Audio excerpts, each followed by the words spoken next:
Hey everyone, welcome back to the channel. Today we're diving into a deeply complex and controversial topic.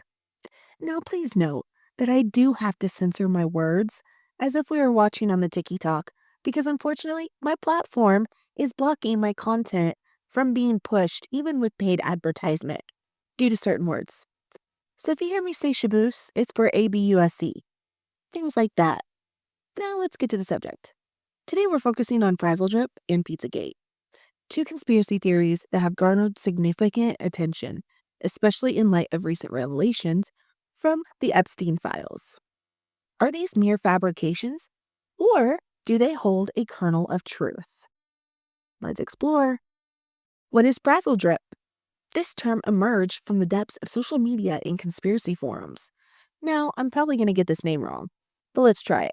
The theory claims there exists of videos featuring Hillary Clinton and Huma Abedin that depicts unspeakable acts. The origin of the narrative first circulated in 2016, primarily through fringe websites and social media. Supporters claim the video involves shaboos of children, suggesting that political elites are involved in horrific crimes.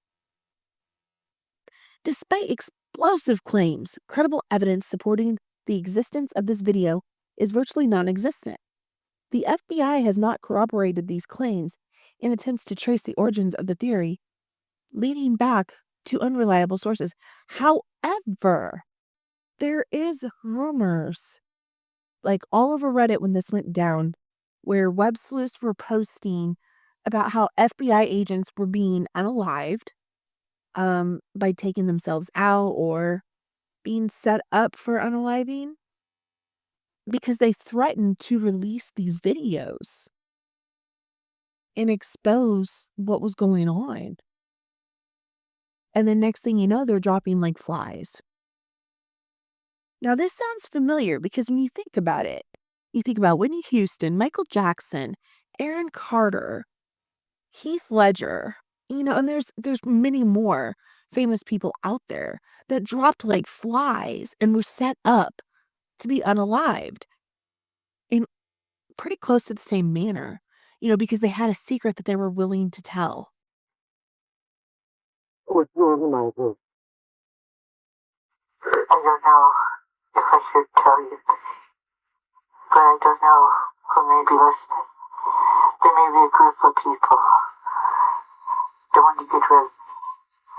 Get along me. I don't understand it. What do you mean? Talk to me. I can't talk about it over the phone. I don't know what's going to happen, but I just feel in my soul, only God knows, they could shatter me. They could frame me and say I overdosed with drugs. They could do a lot of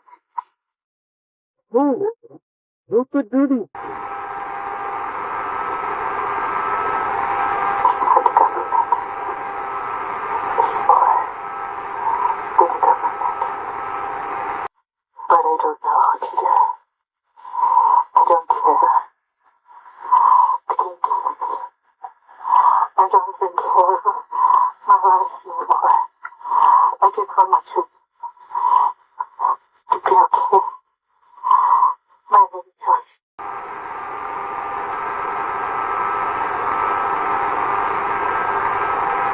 want them to be safe. Michael.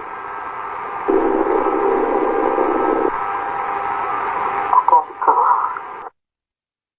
Out there, this is Aaron Carter. I want to verify that this is actually my GoFundMe page. There's been a lot of misdirection that I've had to do in order to protect myself from being the silence breaker for my brother who is a rapist. And now they're after my life. My whole family is after my life. And they're setting me up. And Sony Records owes me $3.5 million. And they don't want to pay me, and it would be in their better interest, just like Michael told me, and Brad Paisley, who sued Sony Records for $10 million.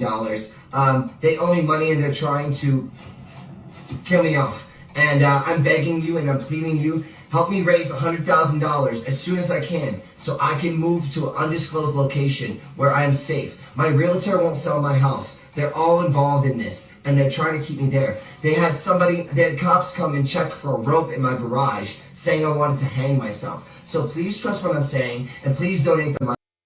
They knew what was going on.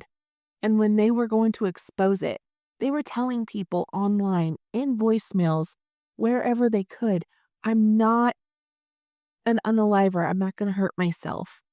I have no intentions of hurting myself. So what do? They make it look like drug overdoses, like they relapsed. These are people that have been clean. Or they stage other accidents, like they drowned in a bathtub. Things like that. But they didn't do this. These weren't just random coincidences. These happened because they were going to be outed. Now let's talk about Pizzagate. We've all heard about Pizzagate, right? I mean, this was such a big topic before 2016. But the theory continued to take off in 2016 and just became this big thing during the presidential election, alleging that child movement rings were operating out of Comet Ping Pong, a pizzeria in Washington, D.C., involving Hillary Clinton's campaign. And what do you know? There is a file on Epstein Files from the DOJ talking about Comet Ping Pong. I'm going to show you that document real quick. Please pause to read. I'm going to edit to add this in. This document's actually several pages long, so instead of showing the whole thing right here and having you pause to read, I'm going to drop the link in the description box straight to the file and you guys can go read it yourselves. Now, the key details. The theories gained traction through hacked emails from the Clinton campaign, which was presented by Wikileaks.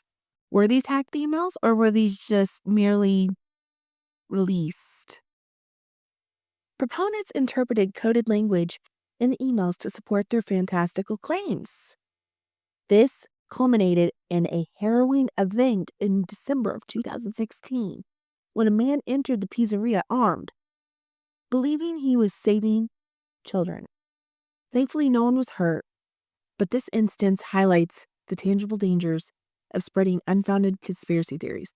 However, we know this is not a conspiracy theory. This was real, and it wasn't just through Pizzagate or Frazzle Drip. This was so much bigger than that. We had furniture companies that were moving children and their products. What was it? Wayfair. Wayfair was a big one. And we can touch on that on a different video. But for now, let's continue on with the content. Media plays an integral role in pro-life rating these theories. With the recent Epstein Files being released, discussions around high-profile allegations intensified. According to Vox, social media platforms have become hotbeds for these narratives to thrive. But we know these are not conspiracy theories. We have seen them for ourselves. We grew up hearing these things. Our parents, our grandparents, our great-grandparents embedded this into our brains to know that these things were happening. But when it came time to see the truth, it was scary. It was shocking. YouTube and Google's algorithms often push sensational content to the forefront, allowing conspiracy theories to spread rapidly. However, lately they've been blocking my content. The platform's reach means even fabricated stories gain traction, as they often appeal to viewers' emotions over facts. But now we know these aren't fabricated. Before they were, and they went far and wide. I don't know how they allowed them to go so far, considering they weren't conspiracy. They were only being pushed as conspiracy. This raises important questions about the moral responsibility of tech companies in moderating this content. Are they doing enough to curb misinformation? Or are they inadvertently creating a breeding ground for these beliefs? Let me know what you think in the comments. Let's talk about that. Assessing the credibility of these claims is paramount. While some individuals believe there's a conspiracy at play, it's crucial to differentiate genuine concerns from unfounded fears. Reports from the reputable sources like Newsweek illustrate that despite the fervor around these theories, they lack substantive evidence. In fact, most of them are mainstream media and they're implicated themselves, so they're not going to deliver you the truth or the facts. That's why web sleuths and content creators have become so important these days. We do the work of mainstream media that they refuse to do. They get paid the big bucks, but they're not delivering you the facts. Look at CNN, Fox, and all these outlets. How often do you hear the truth? Not very often. They like to cover it up. They like to spin it. When you watch a TV show or a movie, they're telling you these things. Like, for example, if you have ever watched CMT TV series Nashville, such a great series, by the way. But when you actually pay attention to what they're doing in that show, they're telling you we spin stories all the time because we don't want controversy, but yet we want publicity. They want it. They want the attention and they want people to question things, but they want to continue to screw with your minds. It's a brainwashing technique too. It's really strange, isn't it? That's just one example of so many I could throw out there. Look at how such narratives can sometimes resonate with marginalized populations as they search for answers to complex societal issues, right? Critical thinking is essential here. So we must ask ourselves, what evidence supports the claims? How reliable is the source? In our digital age, concernment is more vital than ever. I always recommend somebody doing their due diligence. Anything that I say or report on, I try to drop my receipts with it. I try not to give theories in actual videos. I do those more on a live stream. And that way I can make it very clear. This is just my opinion. This is how I feel about things. But whereas my content, my actual videos, I want those to be 100% fact-based with receipts backing up what I'm claiming here. So yes, I encourage everyone to do their due diligence. And credibility is very important.